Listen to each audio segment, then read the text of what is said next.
नमस्कार, learn today में आपका स्वागत है। Learn today because tomorrow never comes. Abraham Lincoln द्वारा लोकतंत्र की परिभाषा जनता का, जनता के लिए एवं जनता के द्वारा शासन के रूप में दी गई है। भारत एक लोकतांत्रिक देश है और इसके नाते यहाँ की सरकार भी जनता के द्वारा चुनी जाती है। भारतीय संविधान के आर्टिकल 252 से 360 तक इमरजेंसी प्रोविजन दिए गए हैं, जिसके अंतर्गत केंद्र सरकार इमरजेंसी लगाकर के सर्वशक्तिमान हो जाती है और सभी राज्य केंद्र सरकार के नियंत्रण में आ जाते हैं। संविधान के अनुच्छेद 352 में राष्ट्रीय आपातकाल का प्रावधान दिया गया है। अनुच्छेद 352 कहता है कि जब पूरे देश को या इसके किसी भाग की सुरक्षा को युद्ध अथवा बाहरी आक्रमण या सशक्त विद्रोह का खतरा हो तो राष्ट्रीय आपातकाल लगाया जा सकता है। भारत में पहला राष्ट्रीय आपातकाल 25 जून 1975 को घोषित किया गया था और यह 21 महीनों तक चला था। यह आपातकाल तत्कालीन प्रधानमंत्री श्रीमती इंदिरा गांधी के द्वारा घोषित किया गया था। यह आपातकाल किन परिस्थितियों में लगाया गया था, आइए इसके बारे में पहले हम जानते हैं। सन 1969 में इंदिरा गांधी द्वारा 14 बैंकों का राष्ट्रीयकरण किया गया और राजघरानों का प्रीवी पर्स, जो कि राज परिवारों को मिलने वाला भत्ता था, खत्म कर दिया गया। साथ ही साथ गरीबी हटाओ के नारे ने इंदिरा गांधी की छवि गरीबों के मसीहे के रूप में स्थापित कर दी। मार्च 1971 के आम चुनाव में कुल 518 सीटों में से कांग्रेस 2/3 से भी ज़्यादा अर्थात 352 सीटें जीत गई। प्रधानमंत्री इंदिरा गांधी रायबरेली की सीट से अपने प्रतिद्वंदी संयुक्त सोशलिस्ट पार्टी के प्रत्याशी राजनारायण को 1 लाख से भी अधिक वोटों से हराकर विजयी घोषित हुई। राजनारायण उत्तर प्रदेश के प्रखर समाजवादी नेता थे और इंदिरा गांधी से नीतिगत मतभेदों के कारण उनके खिलाफ रायबरेली से लगातार चुनाव लड़ते रहे और हार का सामना करते रहे। 1971 में हार के बाद इंदिरा गांधी की जीत को राजनारायण ने इलाहाबाद हाईकोर्ट में चुनौती दी। राजनारायण के वकील थे प्रसिद्ध अधिवक्ता शांति भूषण। यह एक काफ़ी प्रसिद्ध केस हुआ और इस केस को राजनारायण बनाम उत्तर प्रदेश सरकार के नाम से जाना जाता है। इलाहाबाद हाईकोर्ट के तत्कालीन जज श्री जगमोहन लाल सिन्हा ने अपने फैसले में इंदिरा गांधी को सरकारी मशीनरी और संसाधनों के दुरुपयोग का दोषी माना और जन प्रतिनिधित्व कानून अर्थात रिप्रेजेंटेशन ऑफ पीपल एक्ट के अंतर्गत उनका सांसद चुना जाना अवैध घोषित कर दिया गया।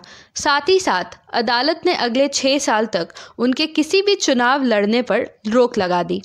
इंदिरा गांधी के पास इस परिस्थिति में प्रधानमंत्री पद को छोड़ने के अलावा कोई दूसरा उपाय नहीं था। देश में उस समय इंडिया इज़ इंदिरा एवं इंदिरा इज़ इंडिया का नारा लगता था और इंदिरा गांधी का व्यक्तिगत स्वभाव भी ऐसा था कि वह किसी और को प्रधानमंत्री बनते नहीं देख सकती थी।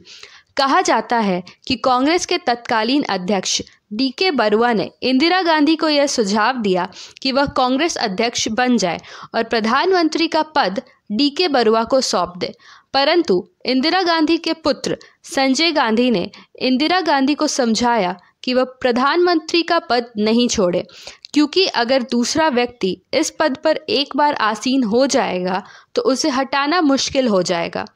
इंदिरा गांधी संजय गांधी के तर्कों से सहमत हो गई। इलाहाबाद हाईकोर्ट द्वारा इंदिरा गांधी को 3 हफ्ते की मोहलत मिली थी इस फैसले को सुप्रीम कोर्ट में चुनौती देने हेतु। इस अवधि का फायदा उठाते हुए इंदिरा गांधी द्वारा सुप्रीम कोर्ट में इलाहाबाद हाईकोर्ट के फैसले को चुनौती दी गई। सुप्रीम कोर्ट में केस की सुनवाई जस्टिस VR कृष्ण अय्यर द्वारा की गई और उन्होंने इंदिरा गांधी को प्रधानमंत्री बनी रहने की अनुमति दे दी, परंतु साथ ही यह फैसला दिया कि इस केस में अंतिम फैसला आने तक इंदिरा गांधी सांसद के रूप में मतदान नहीं कर पाएंगी। इसी बीच बिहार में जयप्रकाश नारायण के नेतृत्व में कांग्रेस के खिलाफ छात्रों का आंदोलन शुरू हो गया था, जिसकी आग गुजरात तक पहुंच चुकी थी। सुप्रीम कोर्ट के फैसले के अगले दिन अर्थात 25 जून 1975 को दिल्ली के रामलीला मैदान में जयप्रकाश नारायण ने एक रैली करते हुए इंदिरा गांधी पर लोकतंत्र का गला घोटने का आरोप लगाया और साथ ही राष्ट्रकवि रामधारी सिंह दिनकर की कविता सिंहासन खाली करो कि जनता आती है का उद्घोष किया। जयप्रकाश नारायण ने देशवासियों से अपील की कि देशवासी इस दमनकारी निरंकुश सरकार के आदेशों को ना माने। इंदिरा गांधी ने देखा कि पूरे देश में जन आक्रोश बढ़ रहा है, सभी छात्र और संपूर्ण विपक्ष एकजुट हो रहा है। उनमें यह भी डर समा गया कि जयप्रकाश नारायण के इस आंदोलन के कारण सेना द्वारा तख्ता पलट भी किया जा सकता है। इसी बीच जयप्रकाश नारायण द्वारा असहयोग आंदोलन की घोषणा की गई।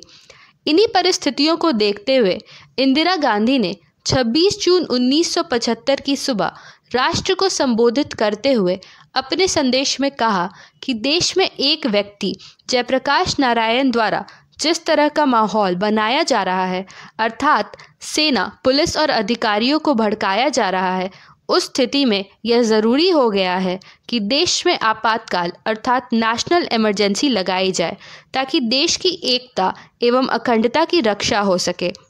इन्हीं परिस्थितियों में स्वतंत्र भारत के इतिहास में पहली बार 25 जून 1975 को राष्ट्रीय आपातकाल लगा दिया गया, जो 21 महीने अर्थात 21 मार्च 1977 तक चला।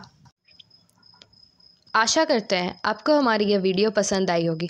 हमारे चैनल लर्न टुडे को सब्सक्राइब करके बेल बटन ज़रूर दबाएं एवं इस वीडियो को लाइक करना एवं अपने दोस्तों और परिवार के साथ शेयर करना ना भूलें। हमें कमेंट्स करके अपने सजेशंस भी दें। धन्यवाद।